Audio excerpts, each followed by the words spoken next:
you've ever watched Virtual Railfan on YouTube, this is where one of their cameras is located, and I might try to find that clip when I get home. But that's the building that has the camera on it. One of them, there's two here. You can probably see it. Alright, we're over here on Virginia Avenue in Cumberland, Maryland. And this is the CSX locomotive shop. It used to be huge. It's downsized a lot.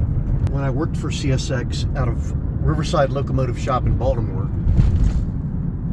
I was up here for training quite a few times. But I hung out a lot up here in the 80s and 90s. And I'm here today to not cause any trouble, but I'm here today because this is the closest population center to do shopping near our new home in Hampshire County, West Virginia.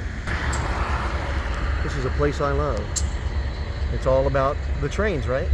Now, I don't know if I'll be able to find it for this video, but that billboard there, back in the late 90s, had a advertisement about the 700 series EMDs that CSX had, which were the SD70 Max. So we're sitting under the I-68 bridge here, and I'm going to eat some Roy Rogers food. If you've never heard of that, it's old school hamburgers and things. Different than McDonald's and Wendy's, but it's a nice place to sit here under the bridge and watch trains. And if you've never been to Cumberland, Cumberland has a lot to offer. It's Cumberland, Maryland. There's a tourist train here, which is Western Maryland Scenic Railroad. And the old Amtrak station there. Had a lot of friends that hung out there. It's nice to be back and see it, because I really haven't come down here and railfanned in years. And man, that has to be like 50s, early 60s, something like that.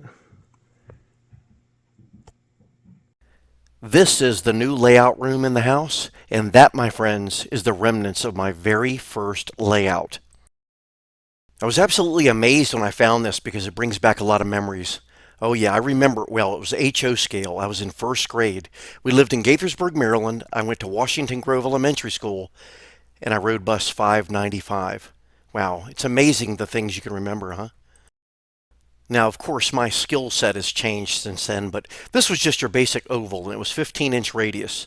This pattern board that my mother used, she used it a lot, but this is on the flip side where the other side has all the measurements. And you can see how she let me draw on there, grass, roads, where the structures would sit. And I believe I had Plasticville structures. The equipment would have been probably Tyco, and it was a New Haven F7, and it had a caboose to go with it, and a bunch of cars, and I don't even remember what they are now. But here's what the layout would have looked like with track on it. And if you're wondering, I basically just stretched an image and put it into the SCARM program, just so I could see what it looked like. So what have I been doing as far as layout goes? Well, nothing really except planning and thinking. And these are the two helix towers that existed on the quad helix layout that I took to train shows. The N-scale layout sat in the middle. Basically, I just cut the risers out of it so I could keep it, because that's a lot of track on there, and I may be able to use it. That would be interesting, wouldn't it? Now, just to be clear, this is a short video and I'm just kind of rambling, but I want to give a shout out to Sean Williams and Kevin Spady, and they're doing a version of the Ian Rice Lilliput layout, and they're doing a fantastic job. It's called the Wandering Spruce Railroad, and it's in ON30, and these guys, I'll tell you what, they really have paid attention to detail, and this thing's coming along. This is a screen capture of their Facebook page, so if you're on Facebook, go check them out. They're doing great work. Now, truthfully, I don't know where I'm going with this video, so just bear with me. Funny backstory is, Sean called me a couple of years ago, and he asked me to print him this track diagram. So I printed it, and I sent it to him, and he posted a picture on Facebook where he had it laid out on the floor, and I guess it was the living room, and he had his wife or girlfriend at the time. He had her there, and he said, "Honey, I'm going to build this." And I thought, man, that is great. And I just couldn't wait to see what they were going to do with this thing. All right, so I just wanted to share that with you. And as for me, I'm going to leave this as a cliffhanger, but I do have a bunch of ideas and track plans in mind, and I'm going to share that with you soon. I will say the good news is we've been really busy, and that means it's a good thing for the hobby.